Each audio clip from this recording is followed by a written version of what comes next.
आज हामी डे 3 मा जान्नेछौँ नेप्से र सेभनको भूमिका नेपाली शेयर बजारमा कस्तो रहन्छ र नेपालको शेयर बजारमा हामीले के किन्न पाउँछौँ त। NEPSE index, NEPSE sensitive index भनेको के हो, मार्केट ओपन टाइम, साथसाथै शेयर बजारमा नाफा भयो भने ट्याक्स लाग्छ लाग्दैन र मार्केट समरी जस्तै टोटल टर्नओभर, टोटल ट्रान्जेक्सन र टोटल मार्केट क्यापिटलाइजेसन भनेको के हो जान्नेछौँ र अन्तिममा शेयर बजारको अर्थतन्त्रमा कस्तो भूमिका रहेको छ त भनेर पनि जान्नेछौँ। त्यसैले भिडियो अन्त्यसम्म हेर्नुहोला। आउनुहोस् सुरु गरौँ। डे 3 सुरु गर्न अघि तपाईहरु शेयर बजारमा नयाँ हुनुहुन्छ भने र शेयर आइपीओ भनेको बुझ्नु भएको छैन भने हाम्रो डे 1 को भिडियो हेर्न सक्नुहुन्छ। त्यसैगरी नेपालको शेयर बजारमा घर बसी शेयर खरिद बिक्री गर्न के चाहिन्छ भनेर जान्नको लागि डे 2 को भिडियो हेर्न सक्नुहुन्छ। आउनुहोस् सुरु गरौँ। नेप्से भनेको के हो? नेप्से शब्द बिना नेपाली शेयर बजार सुरु हुन सक्दैन। सबैले भन्छन् नेप्से आज यतिले बढ्यो, यतिले घट्यो, तर यसको मतलब सायदै धेरैलाई थाहा होला। नेप्से जसलाई नेपाल स्टक एक्सचेन्ज भन्छौं, नेपालको एकमात्र स्टक एक्सचेन्ज हो जसको स्थापना जनवरी 13, 1994 मा भएको थियो। यसले कम्पनीहरूको शेयर, बन्ड र म्युचुअल फन्ड जस्ता सेक्युरिटीहरूको कारोबारलाई सहज बनायो। नेप्सेको मुख्य उद्देश्य भनेको लगानीकर्तालाई शेयर किनबेच गर्ने पारदर्शी र सुरक्षित प्लेटफर्म प्रदान गर्नु हो। यो बजारले कम्पनीलाई पुँजी जुटाउन र लगानीकर्तालाई सम्पत्ति निर्माण गर्न मद्दत गर्छ।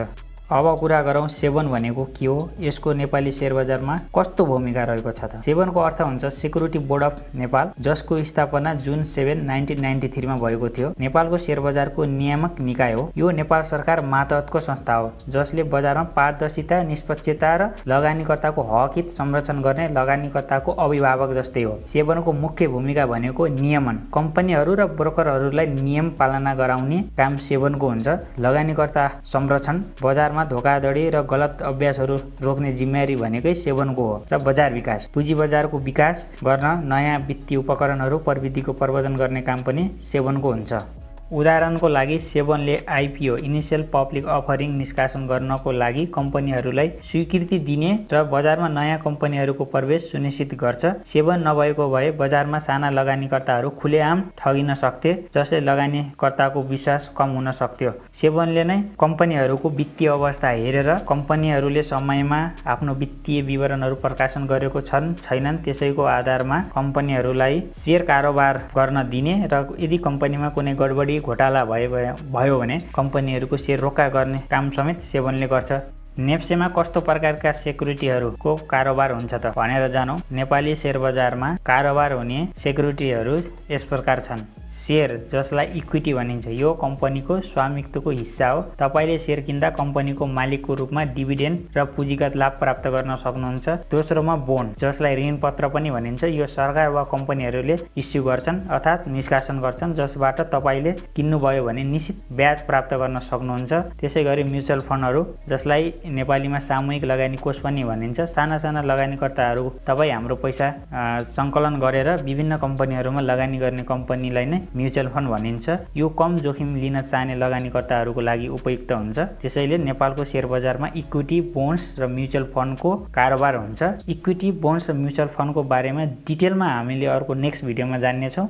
अब कुरा गरौँ नेप्से इन्डेक्स र सेन्सिटिभ इन्डेक्स भनेको के हो। समग्रमा नेप्सेमा लिस्टेड कम्पनीहरू बढ्यो वा घट्यो भनेर जानकारी दिने इन्डेक्स नै नेप्से इन्डेक्स हो, जसले समग्रमा सबै कम्पनीहरूको मूल्य बढ्यो भने नेप्से इन्डेक्स बढ्छ, घट्यो भने नेप्से इन्डेक्स घट्छ। यसलाई एउटा उदाहरणबाट पनि जान्न सक्छौँ। जस्तै अहिले नेप्से 2700 छ र नेप्से 2700बाट 2750 मा गएर बन्द भयो भने त्यो दिन नेप्से 50 अङ्कले बढ्यो भने नेप्से इन्डेक्स बढ्यो भन्न सक्छौँ भने, त्यसैगरी 2700बाट नेप्से इन्डेक्स 2650 मा आयो भने नेप्से इन्डेक्स घट्यो भनेर हामीले बुझ्न सक्छौँ। यसलाई नै बुल र बियर पनि भनिन्छ। नेप्से बढ्यो भने बुलिस, नेप्से घट्यो भने बेरिस। सामान्य रूपमा डिटेलमा हामी पछि नेक्स्ट भिडियोमा जान्नेछौँ बुल बियर ट्रेन्ड कस्तो हुन्छ भनेर पनि। सेन्सिटिभ इन्डेक्स भनेको के हो? सेन्सिटिभ इन्डेक्स भनेको नेप्सेमा लिस्टेड ए क्लासका कम्पनीहरूको इन्डेक्सलाई हामी सेन्सिटिभ इन्डेक्स भन्छौँ। विशेष गरी जसले चाहिँ ठुलो कम्पनीहरू, ठुलो मार्केट क्यापिटलाइजेसन भएका कम्पनीहरू समग्रमा बढ्यो या घट्यो भनेर उनीहरूको मात्रै पर्फर्मेन्स ट्र्याक गरेर जानकारी दिने इन्डेक्सलाई चाहिँ हामी सेन्सिटिभ इन्डेक्स भन्छौँ, जसमा चाहिँ हाम्रो क वर्गका ए क्लासका ब्याङ्कहरू पर्छन्।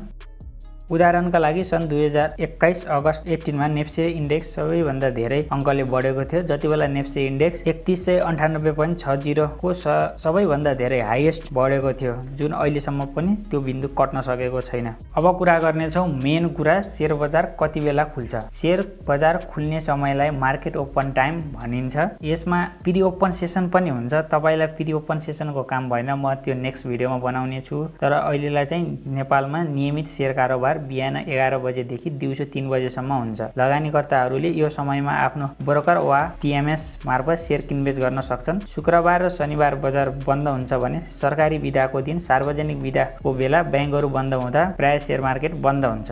अब कुरा गरौँ शेयर बजारबाट नाफा कमाएपछि ट्याक्स तिर्नुपर्छ कि पर्दैन। अवश्य पनि नाफा भयो भने ट्याक्स तिर्नुपर्छ। यसको मतलब घाटा भयो भने नि भन्ने तपाईको प्रश्न हुन सक्छ। पर्दैन। घाटा भयो भने सरकारलाई ट्याक्स तिर्नु पर्दैन भनेर फेरि घाटा खाएर शेयर बेच्नु भएन नि। अब कुरा गरौँ कति ट्याक्स लाग्छ त भनेर। व्यक्तिगत लगानीकर्ताहरूको लागि यदि तपाईले 1 वर्षभन्दा धेरै शेयर किनेर राख्नुभयो भने तपाईको प्रोफिटमा 5% कर लाग्छ भने 1 वर्षभन्दा छिटो जस्तै 10 दिन 1 महिनामा बेच्नुभयो भने 7.5% ट्याक्स लाग्छ। मानौ 1 लाख रुपैयाँ नाफा गर्नुभयो भने तपाईको 7500 चाहिँ सरकारलाई ट्याक्स तिर्नुपर्छ।